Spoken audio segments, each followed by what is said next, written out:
Welcome to the Maythorn Monthly from Ross-on-Sea. It's extremely windy and wintry today, and the drone is hopping about like anything, but luckily I've just flown it over the water and brought it back without it getting drowned. So we shall press on with our little tour of the North Wales coast. See you soon.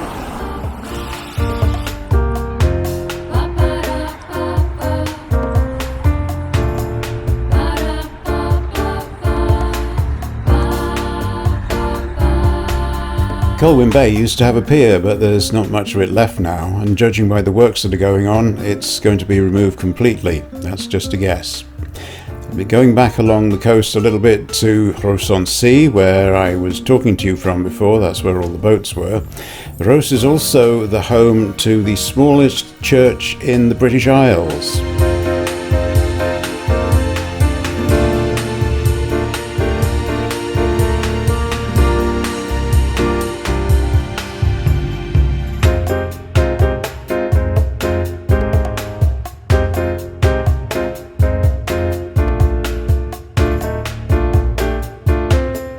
If you're just driving through Ross-on-Sea, you probably miss this church. You'll notice the wind farms out at sea. They're all along the North Wales coast, and there's a story behind that and the reason why they're so close in. But that's for another day. Now, this church, it's hidden from the road because it's sunken down at the beach level. It's a tiny little church. It will hold 6 people, but of course during the COVID pandemic there haven't been any meetings, because if you look inside it's so tiny that you couldn't possibly get 6 people in there safely. And I decided to demonstrate to you just how small this building is by standing by it, and I'm 6 foot tall, so there it is, the smallest church in the British Isles.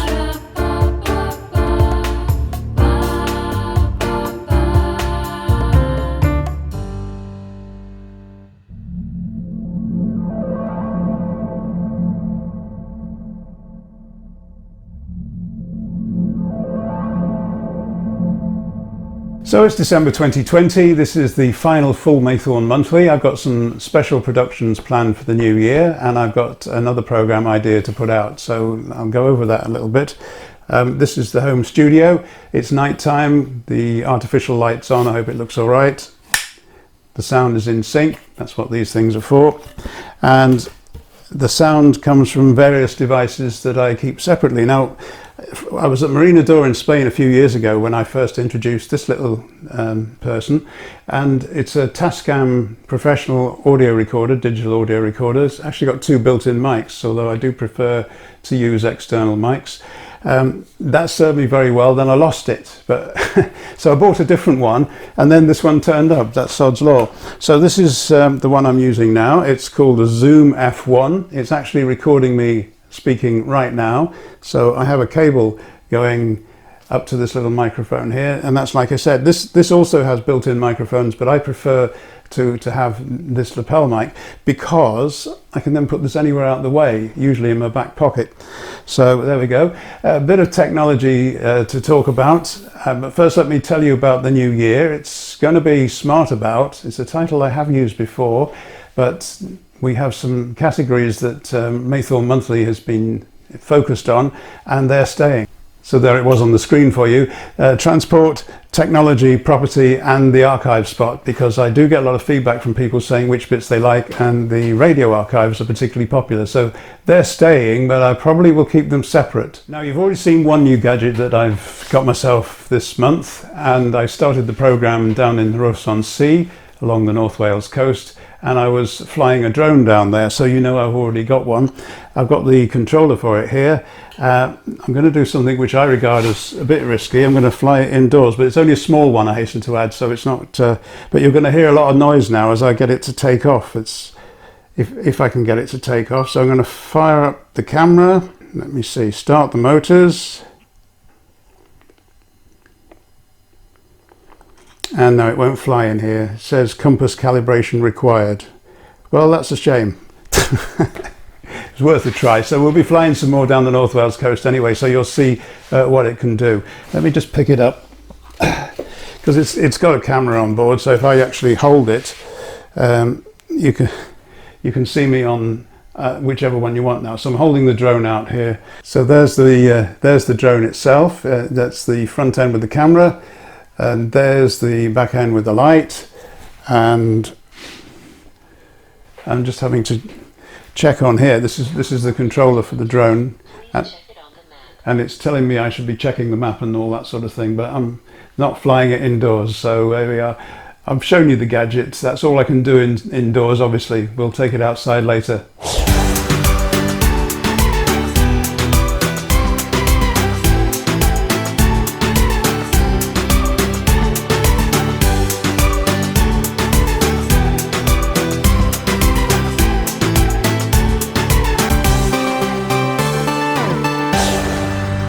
We haven't been able to get out to Spain this year to see how things are going at Marina d'Or, so I've been reminiscing and looking back.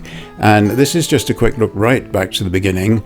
We put the deposit down on an off-plan development in 2004. These pictures of just the cranes, nothing come out of the ground yet, are from 2005. And then I went back in August 2006 when the building was nearly completed. There's a lot more history, but what I want to do next year is to start 2021 with a look at the 15 years that have happened since then, to see what has been done in the resort and what has changed in those years.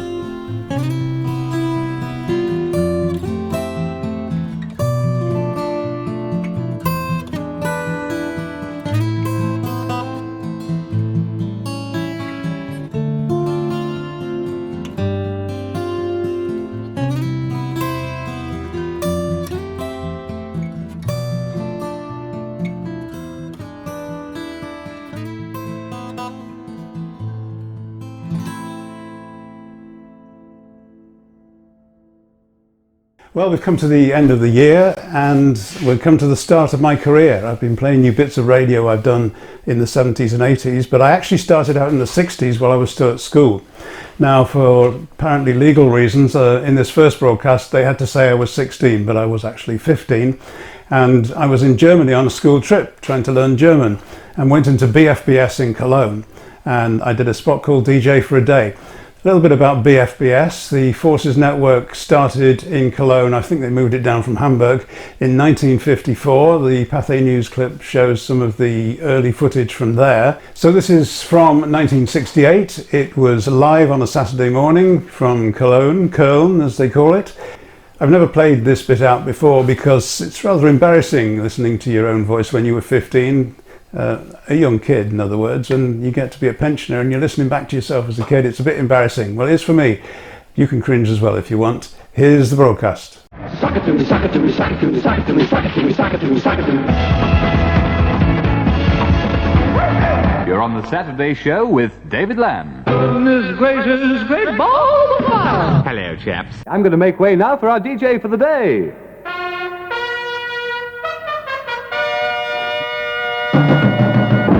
And last week on the show we had Paul Hassel. Thank you very much for all the nice letters you wrote in about Paul. This week we're making way for Brian Smart. Good morning to you, Brian. Good morning. Brian, where do you hail from? Oh, I come from Liverpool. From Liverpool. For Liverpool, yes. Yeah, and Brian, I should tell you, all you nice girls out there, looks very, very much like Herman, so don't forget to write in for his photograph. Brian, what do you like about pop music? Well, I mainly like soul, and I like to go around the local clubs and do DJing and try to promote soul, so I'm hoping it'll be much more popular in the future. Brian, okay, it's your chance now to promote some sounds on the Saturday show. Thank you very much, I know. Yes, it's all yours and you're welcome to it. Yeah, well, while I was cycling to the studio this morning, I thought, now what record can I start with? And I thought, I'm a Liverpudlian, so why not our Liverpudlian friends, the Beatles? Yeah, the Beatles, of course, and Lady Madonna. And at 2.5 minutes past the hour of 11 o'clock, you're tuned to the Saturday Show from BFBS Cologne. And this is your friend and mine, Brian Smart, bringing you much more music. Yes, there you are, the 1910 Fruit Gum Company and Simon Says. See if we can catch the engineer out, shall we? Play the next record. Simon Says, play the next record. Boom, boom, boom. Yes, indeed. Let's sing along there, and you don't want to hear that, do you? Yes, A White Shade of Pale, which is a Forces flashback, Procol Harum. And I sort of like plugging soul, so here we are for all you Dino Washington fans. Here's one of his best singles called Michael.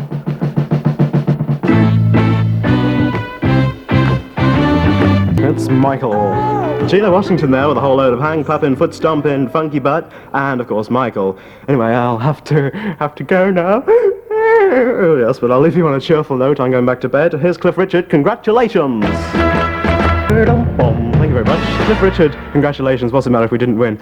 Anyway, now I collapse on the floor. This is Brian Smart saying goodbye and handing you back to the upright David Lamb. Well, stepping over the ruins of Brian Smart, I must say thank you very much and congratulations to you for as nice a broadcast as I've heard of this airspace. Brian, by the way, ladies and gentlemen, I'm not giving away any secrets, is 16 years old, and I think he's going to be a great broadcaster. Anyway, don't forget to write in to us and let us know all about Brian Smart, how you liked him on DJ for a Day. And if you'd like to take part in the show, well, write to us, drop us a line, Saturday show, BFPS, BFPO 19, and who knows, it might be your turn to be DJ for a day.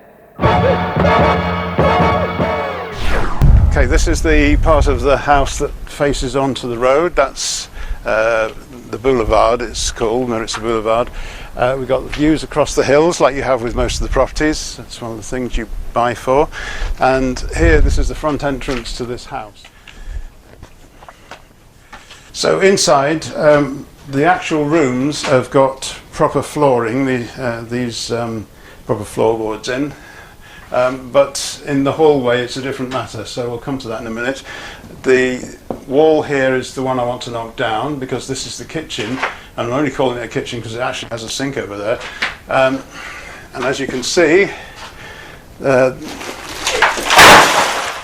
plaster is loose, but the wall behind it's okay.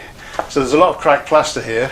I only did that for effect. That's the sort of thing they do on Homes Under the Hammer. They poke things. The other thing that we need to be concerned about is the concrete floor, the parts of the floor that are concrete, which will be this kitchen area where the sink is, and in the hall where the concrete is all cracking. I don't think there's a big structural reason for this, but obviously we're going to have to take this up to find out. So that's one of the jobs. So that's all I'm going to tell you about this for now. I've already told you from the outside that the windows in these two rooms, which I'm knocking together, will go. We'll put patio doors out to the property's plot, and then the hall I will get rid of. I won't bother you with that for now because we've got months ahead of us, and I can tell you more about it as time goes on. But I don't see the point in having a little square hall, so I'm thinking of knocking all this through. Just don't know about the structure of the place yet. That's my plan.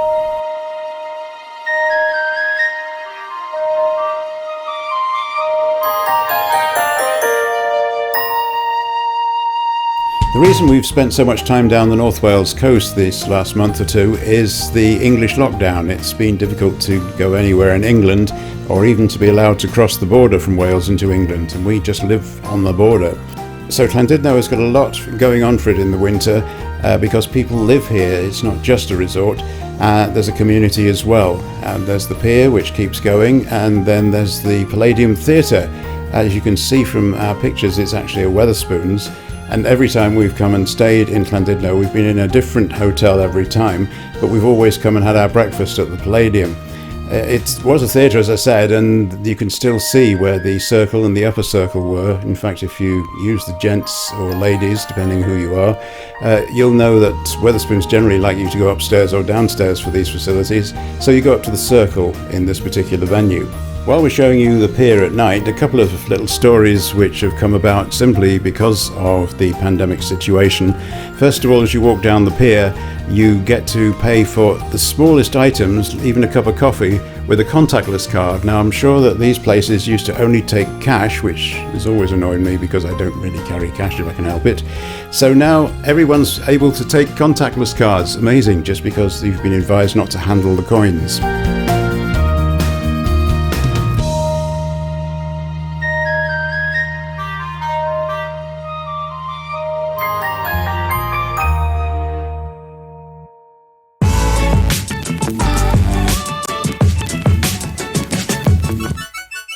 Well, I try to bring you something in the Maythorn Monthly about transport, and this time it's going to be cars. And because I haven't got a great deal to report myself, we're going down under. As I may have told you, the grandchildren are living down there. They've been there for 18 months or so. And the oldest got to the age of 16 and she could get her L's, as they call them down there. In other words, a provisional license. And so she's been test driving cars. And we see that she tried a Ford Focus And actually the second car you see here is called the Holden Barina. And I was curious because we don't have this car here, and I looked for some adverts for the car and found some from the 80s and 90s. Story behind this car is that it's been around for over 30 years, but they stopped making it in Australia in 2018. But watch the adverts and you'll get an idea of the kind of car that it was promoted as. Dove è la stazione? Dove è la stazione? Quanto costa? Quanto costa? Troviamo un albergo. Troviamo un albergo. Ah sì, super freaky.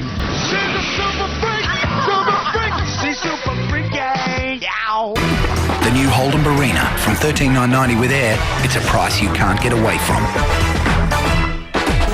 Auckland to Wellington on just one tank.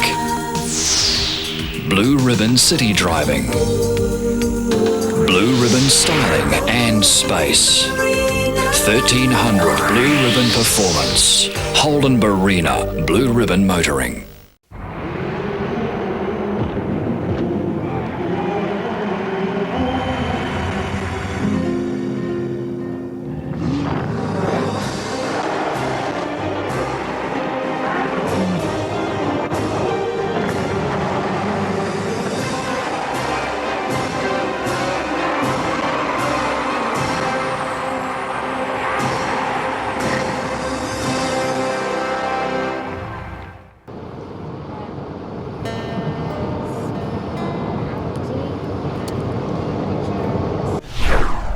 So it would seem the only place that we've been able to go in the last couple of months is the North Wales coast, so let's make the most of that. We've been down there again, this time with the drone, so let's see where we went to this time.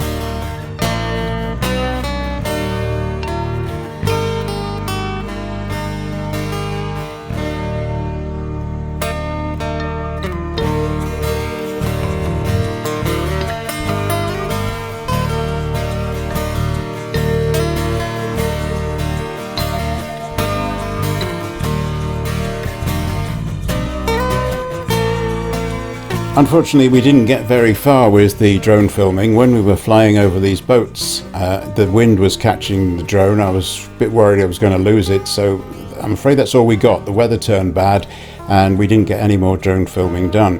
However, I want to show you the Premier Inn, which is up the end by the Little Orme. So here's the facilities in the Premier Inn room. Lots of sockets is the first thing. The Grand Hotel had one double socket, and that had to be shared between the TV and the kettle. And you can see all the sockets in this room. We have a couple of laptops, one each, and a couple of phones which we like to charge. There's a sort of office side to the room over by the door with a desk and the TV and nice lights, and it's all chrome here with the sockets and everything. HDMI input for the TV. Not that I carry an HDMI lead with me, but it's a thought if I knew I was going to need it. Man who's doing video. Bay window looking out onto the Little Orme and out to sea from here. Lovely view. On-site parking, all free. And next door to the Premier Inn, as there often is, there's a Brewers Fayre because they're the same company. And so we can go in there through their one-way system and with our masks on and have a meal. Or we could until yesterday, when they stopped these places opening after 6 and the sale of alcohol is now banned in Wales. There is one thing I'd like to skip back to the Grand Hotel for though. That's because I met myself in the lift. Doors closing. Lift going down. Lift going up. Lift going down. Next lift up. Next lift down. Ground floor. Press alarm button for 5 seconds to activate in-lift automatic telephone. Please stay calm. Please stay calm. Help is coming. Help has been called. Security has been called.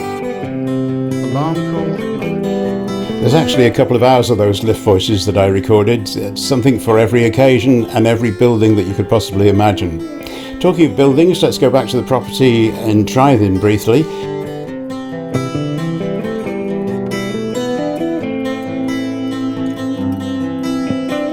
You'll remember that I was putting all the soil into sacks and leaving them on site during the lockdown. All the tips were closed.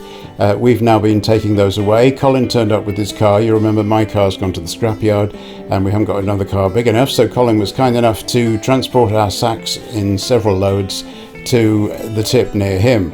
Yes, the driver has to show their driving licence when you live near the England-Wales border, just to make sure you're using the right tip.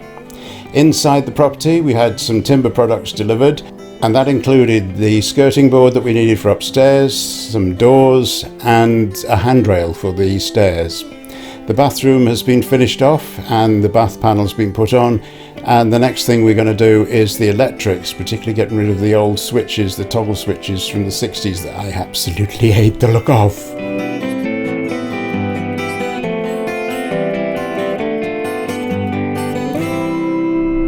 Well, guess what? We're down the North Wales coast and I'm sitting in the car, a bit of a chicken. I don't feel like going outside. It's certainly not the weather for flying drones, so we won't be doing that. Luckily, I did take some earlier in the month, or rather, actually we're in December, aren't we? So it was obviously in November now. This is the December weather, and well, let me show you. I'm going to pick up the camera and point it over that way. It's got one of these modes on where it follows my face. So I've just opened the window and I'm pointing the camera out, and that's what the sea is looking like today, so you can probably guess it's rather windy and cold here. So we end the Maythorn monthly series, which has run for nearly 3 years, with me sitting in a car with the pouring rain outside and the gale force winds, the sea thrashing the shoreline here in Llandudno. And it's not always like this, as you know, because we've been showing you a lot of it over the last few months. Ruth's trying to contact Australia on her phone, sitting next to me, and we're going to leave you with some pictures, and they're not taken here. There was somebody actually down on the shoreline there in all this weather trying to get pictures close up of the waves, rather him than me. But as it starts to turn to hail, I'm going to say goodbye for this year, have a good Christmas, and leave you with some shots that we took last night when we went into our favourite Bengal Dynasty Indian restaurant and had a meal, and also enjoyed the Christmas lights around the town of Llandudno. Merry Christmas, see you next year.